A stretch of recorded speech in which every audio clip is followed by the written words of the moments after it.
Once inside their room, the girls instinctively lowered their voices. June locked the door. She double-checked the windows. She turned to Vivi, who had gone unusually quiet. "You okay?" June asked gently, stepping closer. Vivi sat down on the edge of her bed, clutching a silk throw pillow like it might ground her. "Yeah. No. That was terrifying." June sat beside her. "It's not just the elevator, is it?"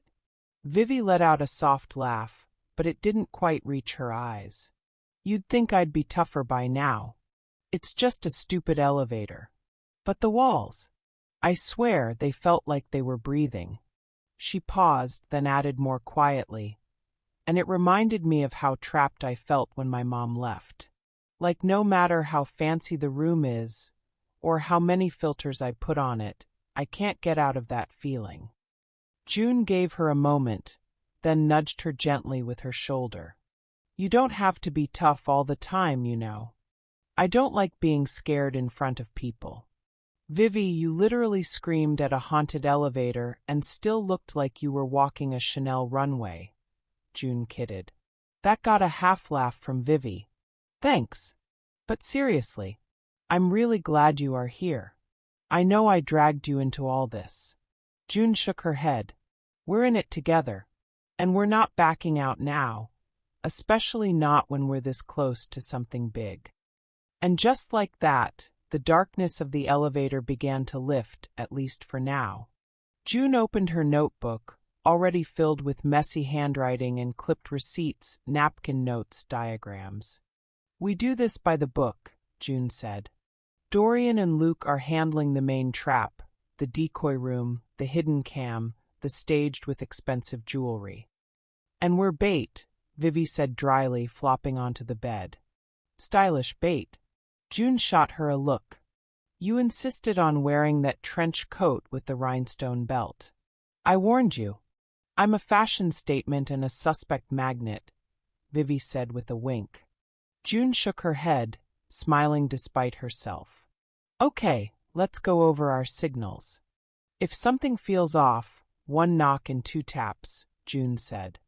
"Luke will be waiting in the hallway with backup." Outside their window, thunder rolled over Paris. A storm was moving in. June stood by the glass, watching lightning flash faintly in the distance.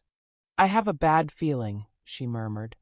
Vivi stood up and moved to June at the window and said, "Me too.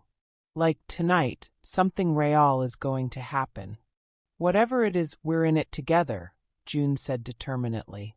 The two friends stood side by side, watching Paris light up in bursts of silver and gold, heartbeats quickening with the rhythm of the approaching storm. Dorian Fox crouched beside an inconspicuous utility cabinet near the decoy room's entrance, carefully adjusting the position of a miniature hidden camera. His movements were swift, exact. He checked the angle, then nodded in quiet satisfaction. Luke stood beside him, arms crossed, watching the corridor with hawk-like intensity.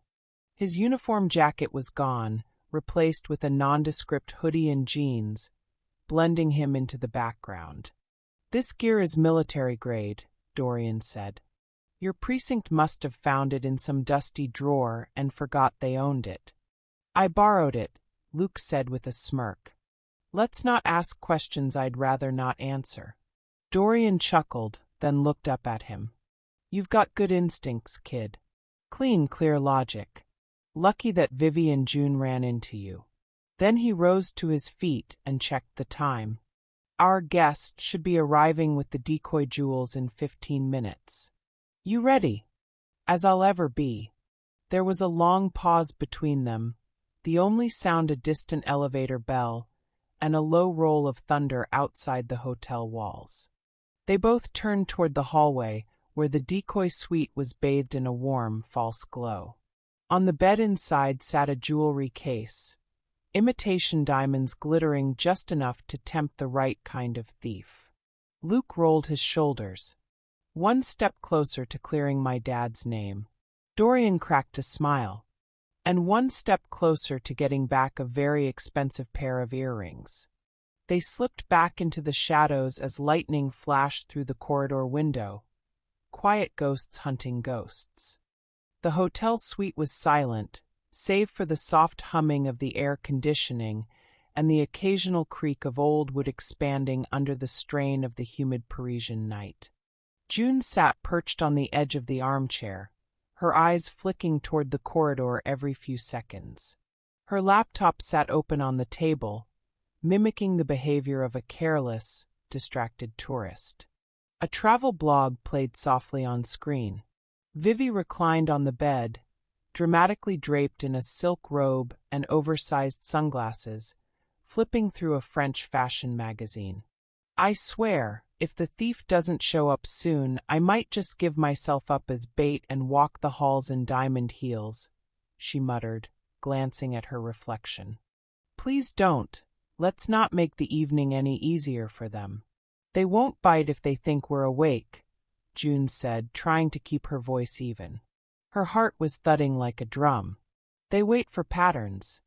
The reports all said victims were either asleep or out when it happened. Vivi glanced toward the camera nestled between two hotel art pieces on the wall. Luke and Dorian are watching, right? They're in position, June confirmed. Luke messaged me. He's covering the security feed, and Dorian is monitoring the corridor. Suddenly the lights flickered, once then again. June stiffened. Vivi slowly slid her sunglasses down. Was that? A soft knock. Not at the door, but the adjoining wall between their room and the next. 3 knocks. Measured. Hollow. The girls froze. June held her breath. She reached slowly into her bag and pulled out the small pocket mirror she kept for snooping, angled it toward the corridor outside their door. In the sliver of reflection, the faintest movement. Someone was there. She nodded toward Vivi. The room quieted again. Then the door handle twitched. Ever so gently. Click. It opened. A shadow slipped in. He barely made a sound, dressed in plain dark clothing, face partially covered. He moved with purpose, like someone who had done this before. He crept toward the jewelry case left on the vanity, now shimmering faintly under the lamplight. That's when the trap sprung. From the closet, Dorian. From the hallway, Luke. Arrêtez là. Dorian barked, weapon drawn, badge flashing. The thief turned to bolt, but June kicked from his back in time to trip him. He crashed into the floor, hard, Vivi gasped, and June rushed forward to secure the fake jewels. Dorian leaned down and pulled the mask from the thief's face. Not a stranger. A hotel staff member. June's eyes widened. I've seen him. He brought extra towels to our room. The man groaned, barely coherent. Luke snapped handcuffs onto his wrists. You're done stealing from tourists, friend. The man began mumbling, disoriented but desperate. It wasn't me. I mean, it was, but not just me. There are others. They told me to take small stuff. I thought no one would notice. I needed money. June crouched beside him. Who told you? I don't know. We don't see them. We just get notes. Instructions. It's not ghosts. It's people pros. Vivi's eyes locked with June's. So it was never haunting. June shook her head. It's a system. Luke stood up slowly. Someone's going to be very angry this guy got distracted by diamond necklace. We just cracked something deeper. Dorian looked at the girls. Now we follow the crack until the whole thing breaks open.